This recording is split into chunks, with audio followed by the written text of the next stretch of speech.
Okay, let's dive right into this. Welcome to today's explainer. Today, we're going to unpack a concept that might honestly fundamentally change how you view your own work ethic, and, more importantly, how you actually treat yourself. We're looking at the real cognitive science behind why we struggle so much to get things done. And it all starts with a scenario that I think every single one of us is just a little too familiar with. I want you to picture this. You sit down at your desk, right? You open your laptop, you look at your meticulously organized notes. You've got every intention of really diving into some deep work, or, finally getting that studying done. You've planned the whole thing out perfectly. And yet, somehow, 15 minutes later, you're just mindlessly scrolling on your phone instead. Man, it is such a frustrating moment. You're just sitting there staring at this glowing screen, completely disappointed in yourself, just wondering why on earth you can't seem to focus and do the one simple thing you sat down to do. And when that happens, well, the immediate reaction, that whole internal monologue, it's almost always incredibly punishing. We look at ourselves and we think, ugh, I'm so lazy, I literally have zero discipline, here I am procrastinating again. And that takes a massive emotional toll on us. It really does. We end up carrying around this toxic guilt, genuinely believing that there's this fundamental flaw in our character, or that we're just completely lacking the willpower that everyone else seems to have figured out. It's exhausting, isn't it? Just carrying that heavy weight around every single time you fall short of your own expectations. Section 1. The guilt of distraction.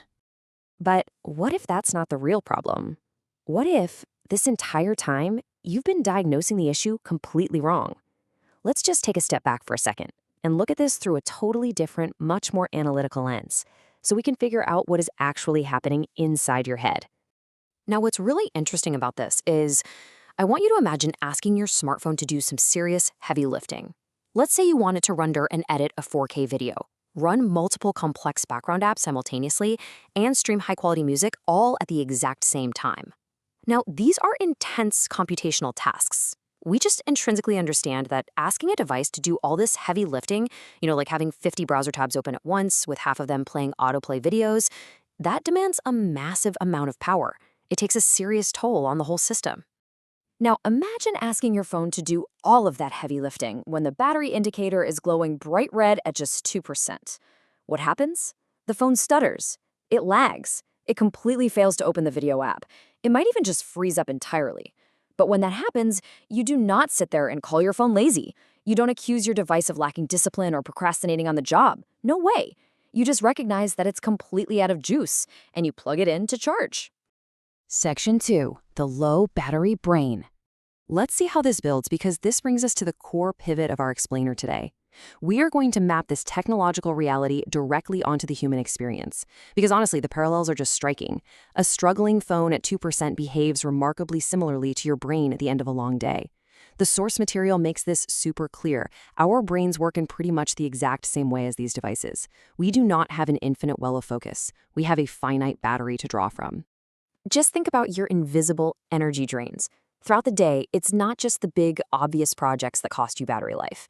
It's literally every single decision you make. It's every meeting you attend, every conversation you have to navigate, every difficult, friction-filled task you endure. In psychology, they call this decision fatigue or cognitive depletion. Boom, boom, boom. These things pile up so rapidly, draining your cognitive reserves behind the scenes without you even realizing it. Your brain is quite literally burning through its available fuel just to get you through the afternoon. So the crucial point is, by the time we finally sit down to study or learn something new after a full day of work or school, our brain might already be running on that metaphorical 2% battery. The tank is just empty. And at that point, just starting the task becomes incredibly difficult, because starting requires a huge surge of energy that simply isn't there anymore. So this immense friction you feel when you open your laptop, it's not because you don't want to learn. It is definitely not a lack of desire or ambition.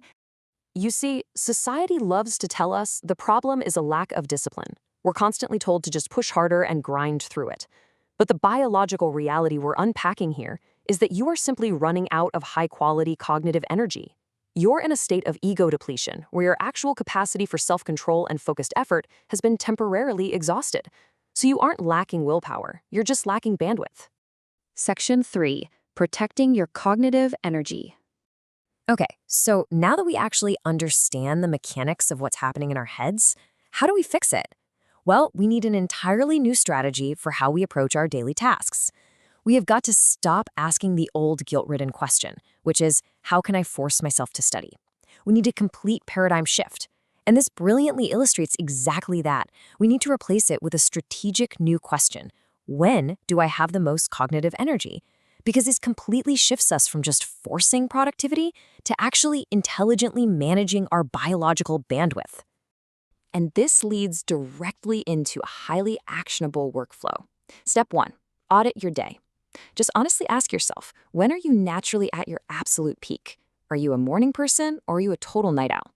Step 2, protect that window fiercely. Block off your calendar and schedule your heavy lifting tasks, your deepest learning, right then and there. And step 3, and honestly, I think this is the most important one, when your mental battery inevitably gets low, don't force it.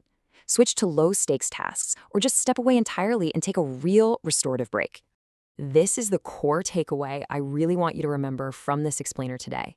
The absolute best productivity hack in the world isn't pushing harder. It really isn't. Grinding through the friction while you're running on empty, just relying on caffeine and guilt. The best hack is actively protecting the energy your brain desperately needs to do its best work. Respecting your biological limits isn't a weakness. Actually, it's the absolute key to better, way more sustainable output. So let's return to where we started. Maybe you're not lazy. Maybe, just like that smartphone, your brain simply needs to recharge. It's such a simple truth, but it's a profoundly important one that can completely transform your relationship with your work.